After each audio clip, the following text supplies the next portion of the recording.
ladies working here are much more efficient than I am. And they're doing it where they're like tucking it into their hand and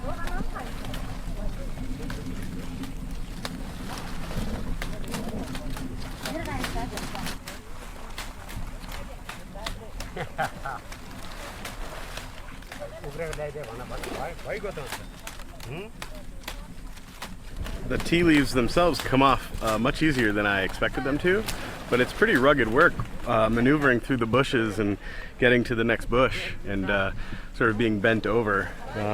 You know, it takes a lot of dexterity.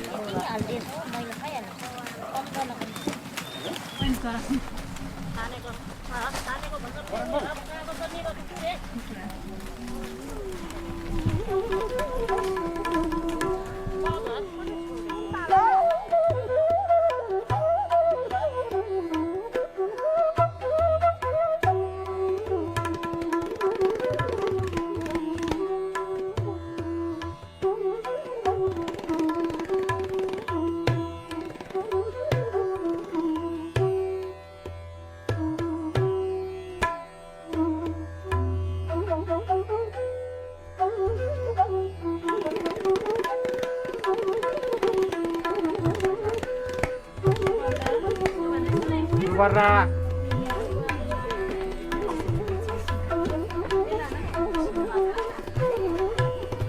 3 kg.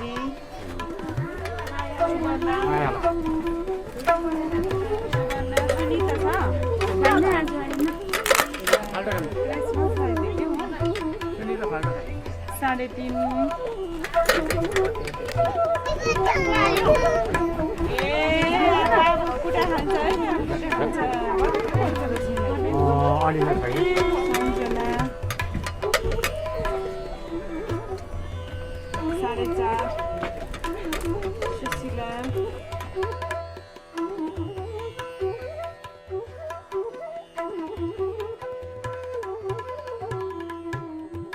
The first stage of manufacture is withering. That means for black tea, a kilo of plucked fresh green leaf, 18 hours of ambient air pass through it, reduces it to 300 grams. You're losing 70% of the moisture. So when you lose 70% of moisture when the leaf is dry, there's going to be a physical manifestation in the leaf. So when you buy a high-class Darjeeling first flush, this is what you look for.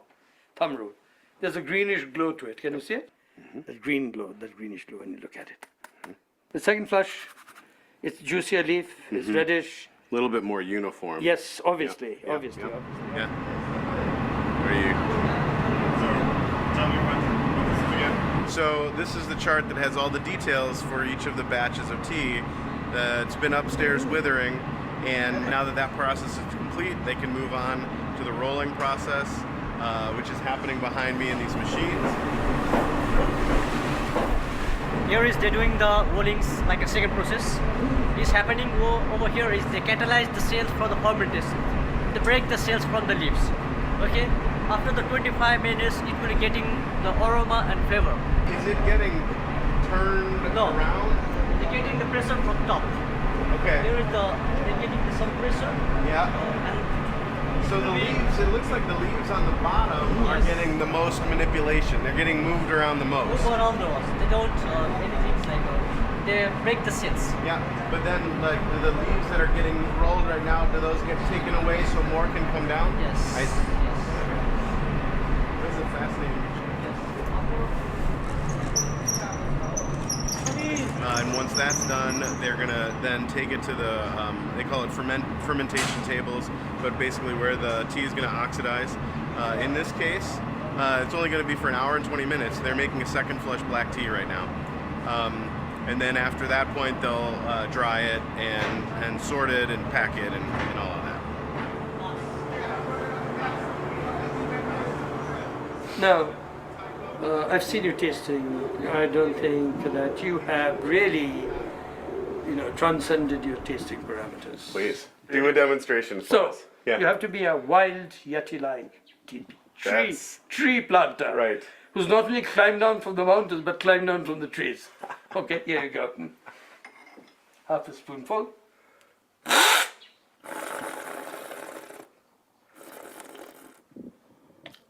The spit is what it calls.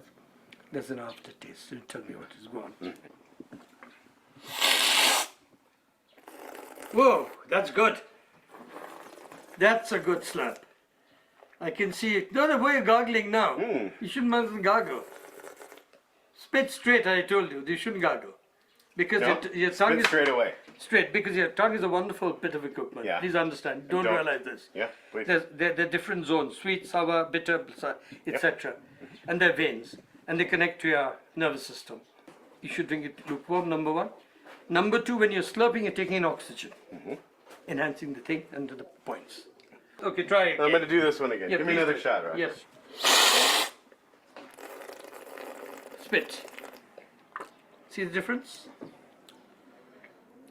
Yeah. Actually, yeah. Go for the All second right. cup now. Okay. Now you're ready for the second cup. All right. See, the tonalities are Absolutely. different, and your main criteria is very refined. It is defined and refined by your tongue, by this exercise.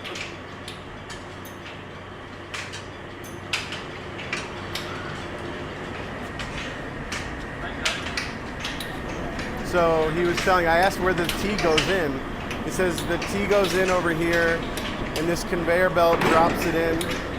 And then if you see in this window, there's a series of small conveyor belts that go back and forth. And it takes 22 minutes to complete the circuit. And then when it's done and dry, it comes out down here.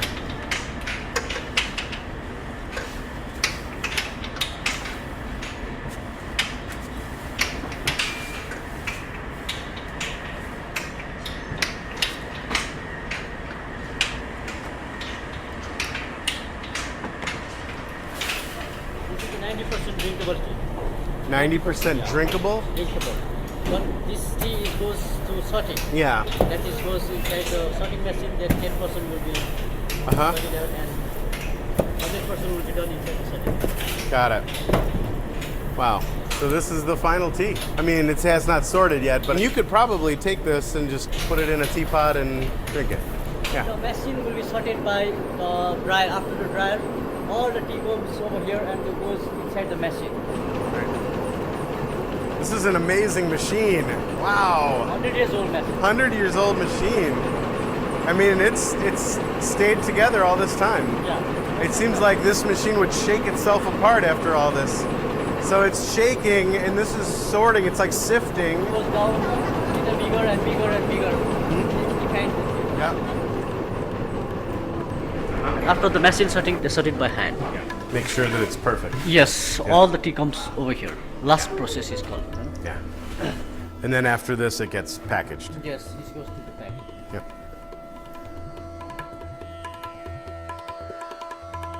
All issues of humanity is that about harmony. And when you bring health to the soil, you bring in harmony. Okay? The spirit of the place emerges. What you've tasted behind me is a little more than high class tea. It's a magical, mystical Himalayan herb which encapsulate the soul and spirit of Makai. Because we respect all life forms. Below the soil, on the soil, above the soil, and the biggest organism, us. And now I'm going to give you something else. This is Bakai polyclonal seed, which has taken me 18 years to perfect and evolve. And I want you to go back and start planting them in your backyard. Yeah. And start making your own teas, handmade teas. And if you want advice on how to go about whichever type, I shall be more than happy. Thank you.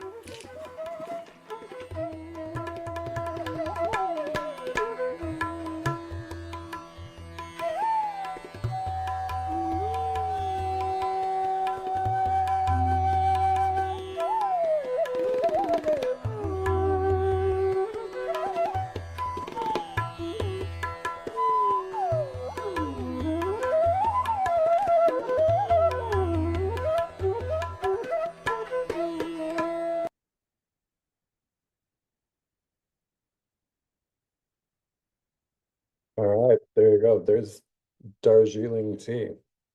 So super curious what you guys thought about that. A couple of things that came out for me or that stuck out with that was when they're slurping.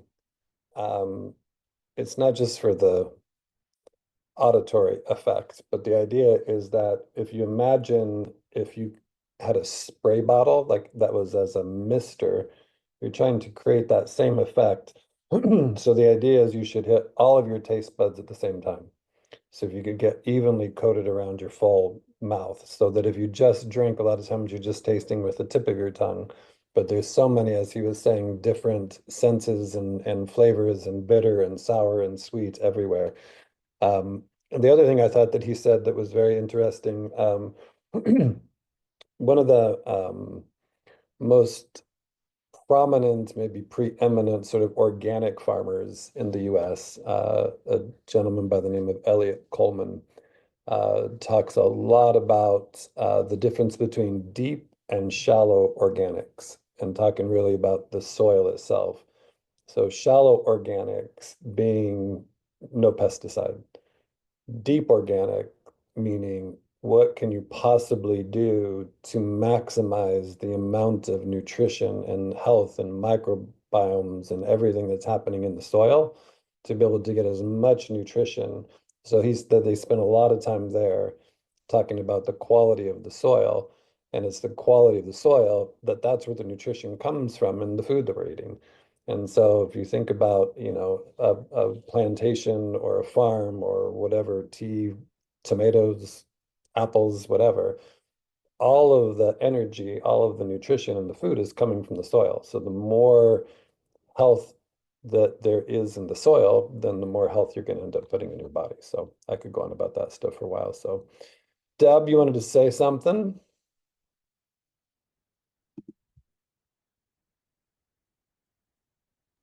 Okay, now I'm not, right? There you there. Okay, yeah, I was quite taken with their um, seriousness towards their organic, as you were talking about. Um, and what he said about, the humanity being below the soil, as well as above the soil and in us. And since I do grow all of my food and everything, I'm very picky about what goes on my gardens and have done a lot of studying over the nutrition and why a lot of our foods even don't have nutrition in them anymore because of not just the pesticides, but even a lot of fertilizers. People think fertilizer is good, but they actually rob the food of nutrients and the soil. And so I was quite taken with that. And the other thing that really struck me was how much more intensive their process is compared to what we saw in the Chinese. There's a lot more steps that they were going through, and it seemed like they had kind of real extreme quality control there, which I found interesting. Yeah, That's awesome. Thanks, Deb. yeah. Nushin, good to see you. Welcome. Oh, I just muted you after you unmuted yourself. Maybe try that again. Hey. There you go. Hi, Dad. Sorry about that. Good evening, everyone. The thing that stuck out, it was like fascinating for me, is the life in the tea leaves. They were just so full of life and so vibrancy. They're just coming. It was in the mountain, and I was like, I was really taken by all the tea. Probably was just in there, but the two questions just came up for me that it was on the mountain, right? So they don't put any other soil in there. Does it grow like weed? Or he showed at the end, he just something he gave to the guy that was just seeds or something. He said, go plant it. What was in there? If you could just, make Well, I it. think at the very end it was just tea, but it's interesting. There's very few places. I mean, if you think about the best tea growing regions like Taiwan, like they were saying, sort of this tropical climate where they've got this humidity. And in China and Yunnan in particular, they talk about this ocean fog or these things that come in. that covers all of the leaves. So there's just like the humidity, the dampness, the moist, the heat, all of that goes into those regions. And so, the mountain teas in particular, a lot of those places, I know for a fact that those guys are very focused on, and he mentioned it briefly, but is just composting. And is like, what can they do to get us to maximize the nutrients that are going into the soil? So there's a lot of places that in mountains that don't have the depth of the soil, right? So they're very specific tea bushes or the Camellia sinensis, the actual plant that they're growing to be able to get it to happen. And then, like you said, then they go through and they prune those to get it to start the new growth. And then they have to wait until just that two leaves in a bud that they're pulling, which is like when you looked at the plants, it was easy to identify those because they're the brightest green. Like they look more lime green when they're going through to pull all of those, but they take a lot of time and energy. And like Deb was saying, they use a lot of lemongrass there and other things. And so a lot of those places, they're very particular about even the quality of the compost. So they're not just trying to get like old leaves, they're trying to make sure they're very careful about what they're actually putting into that soil because then all of that ultimately ends up being in what you're actually putting into your body. Right, right. Yeah, I noticed that the leaves are just really hydrated and they're showing the fogs. And then I'm just like, oh, probably that had a lot to do with this. And so how do they just plant that? It's whole bunches of, teas on top of the mountain. How do they get it to grow? It sounded like growing like weed, to me. How Yeah, well, it's a long time. Like it's very specific, and those seeds that travel, like a lot of the tea kind of followed like the diaspora of a lot of the Buddhist monks. And like when you see when it starts back in that sort of area in sort of the Silk Road, and even Anoa talked about it last week, where there was this very famous horse trail that went from Yunnan, China, up to Tibet. And then they would take that, and that's why he was talking about when they had to compress those cakes, but it takes a lot of time for them to be able to get those plants to grow and then to be able to cultivate them. I use the word cultivars a few times, which is the different types of seeds and the different types of plants that they're using to get very specific qualities that then they've been in that area in particular, like you said, just the machine itself is 100 years old. So you think about how much time had to go into to sort of perfecting the plants that they wanted to be able to get to that point before they knew they had something special enough that they were going to spend all this engineering, time trying to build machines to then sort it. So I'm always fascinated, the same way we've talked about just terroir issues, like why is Parmigiano Reggiano so special, right? And it's got to the whole thing that's been developed over years and years and years, and things like that always remind me of things like some of the best like balsamic vinegars from Modena, Italy, been in these barrels for 100 years. Like, how do you even like have enough foresight to even like what does it taste like after 10 years or 20 years or 30 years or 40 years? And knowing that even the people that were the ones responsible for the grapes in the beginning aren't the ones that are going to be drinking it when it's at its, peak. So just I think a lot of it is the tradition, a lot of it is the culture and very focused. Like those guys at Makaibari, like it's a very specific tea bush. Like you said, that it's one bush that they've really been spending time and energy getting um, to tame it to do or train it to do what they want it to do. But then they've got several different ways that then they process those leaves. And then the second flush, so the first flush is that first picking, and then that's what they use. And what's interesting, part of the reason I wanted to show that today is that right now is the peak of that season. So this is when all of those teas that are coming up is the end of March, beginning of April, when they're starting to pull those.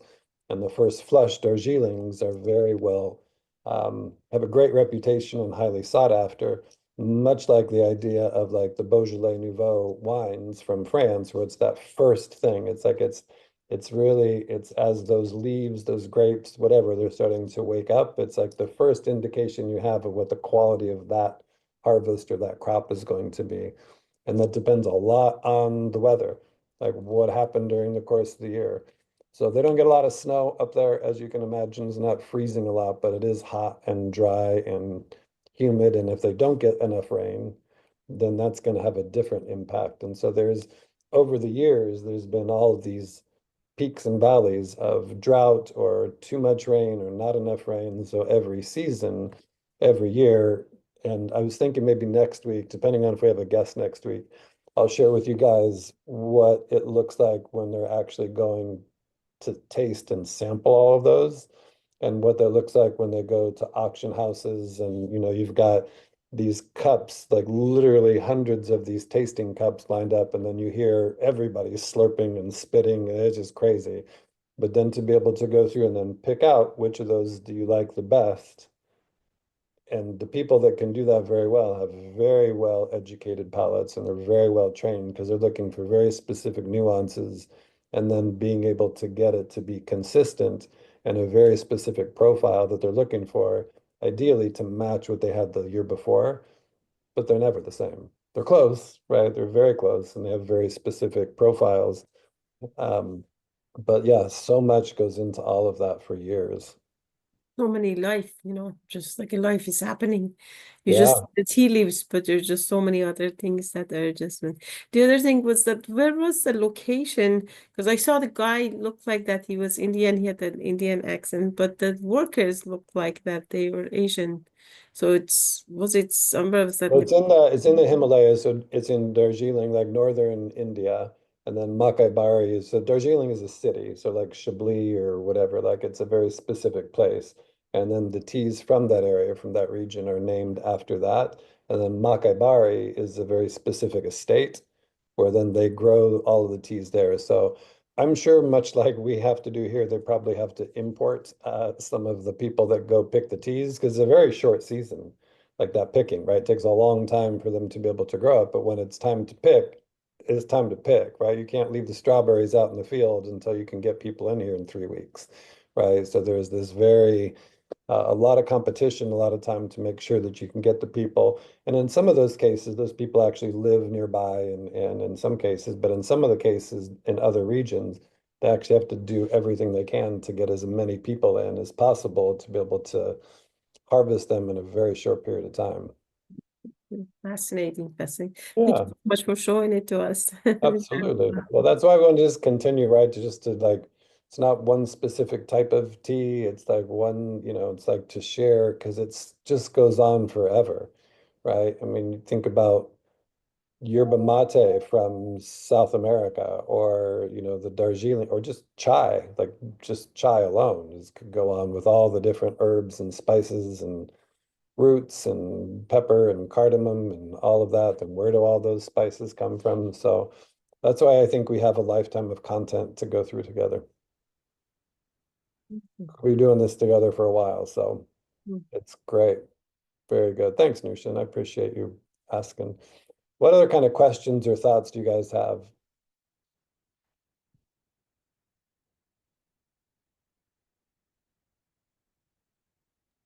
I can't find my reaction button.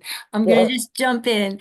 do it. That's So the way you to do mentioned, it. so we just got a Whole Foods, and is this the tea you were talking about? Is this the company Rishi? That's the one. Okay, so I can read you what the tea bag is made of because now I'm a little worried because I'm trying to look for the.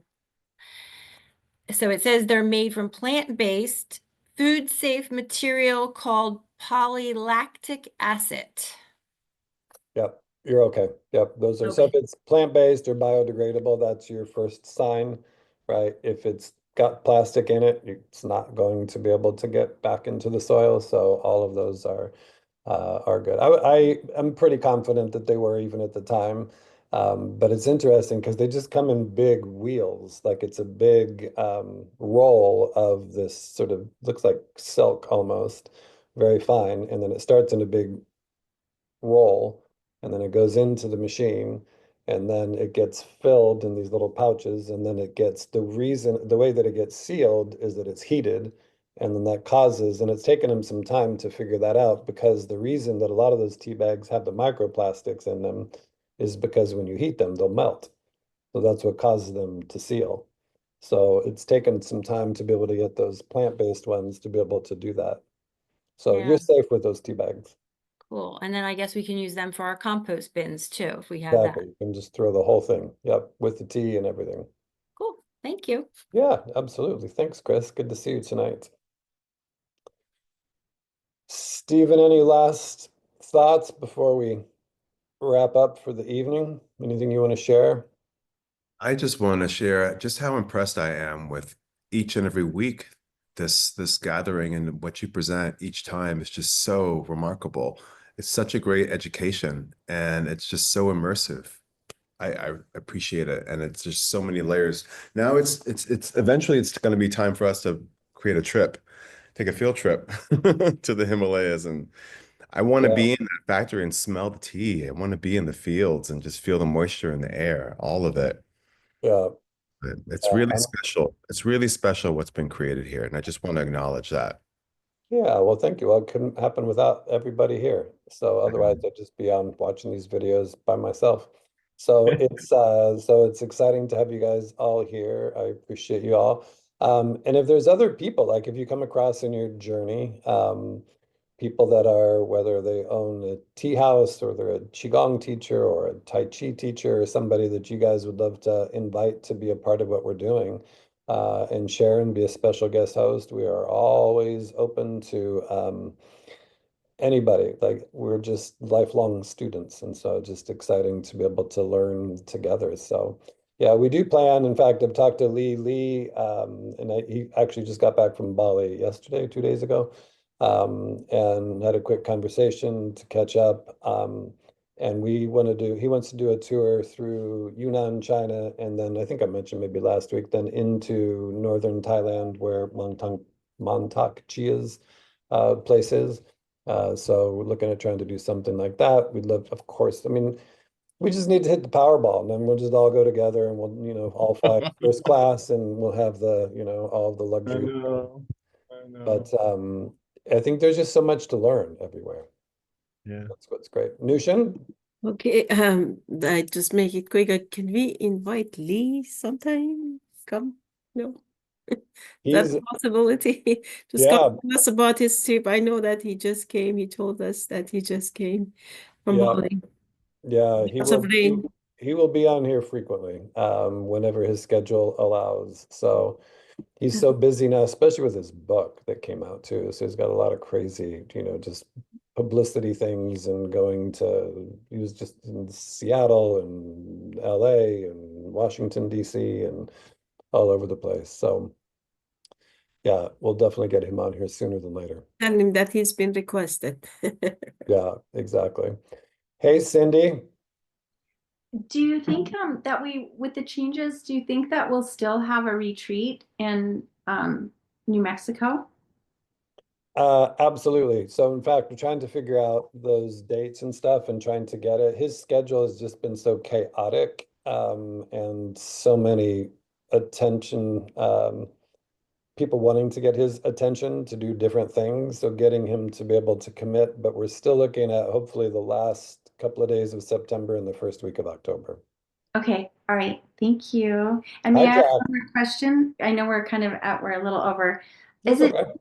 like I love to drink matcha, and I'm noticing like as I sip it slowly, I always have the matcha in the bottom at the end, like there's always settlement. Is that proper? Should that be there? Yeah, well, it's hard unless you are expert Japanese tea master to be able to whisk it enough to get it to completely saturate to get into all of it. So you always have some left over, Okay, usually. I'll keep practicing. Yeah, well, it's hard to do. Like, I mean, it looks cool, right? You have the little whisk and you do the stuff, but it's hard to get it to completely absorb and to dissolve into the water. So I mean, even if you go to some of the best tea houses, a lot of times there'll still be a little bit left over because it also depends on how fast you drink it because it will still have that, it will still, forget from my chemistry class what you call that stuff, the distillate or whatever, that sort of falls out at the end. Yeah. Okay. All Uh, right.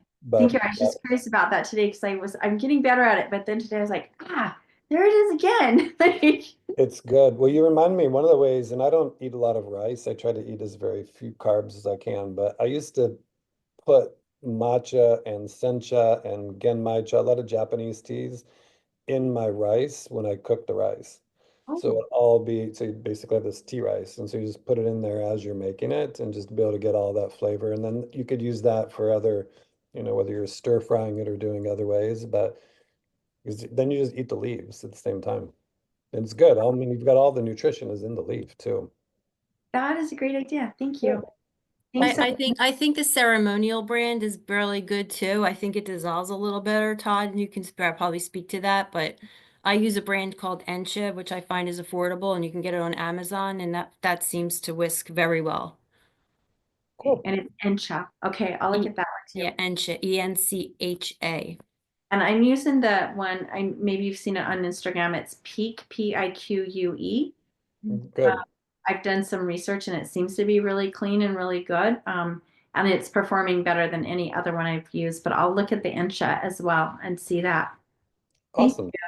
Yeah, Okay. that's great. Well, I think Bo will have a lot of ideas on matcha because he spent a lot of time. So whenever he can get on here and share some of that stuff. I also have a really good friend in Japan who sources from a lot of small farms.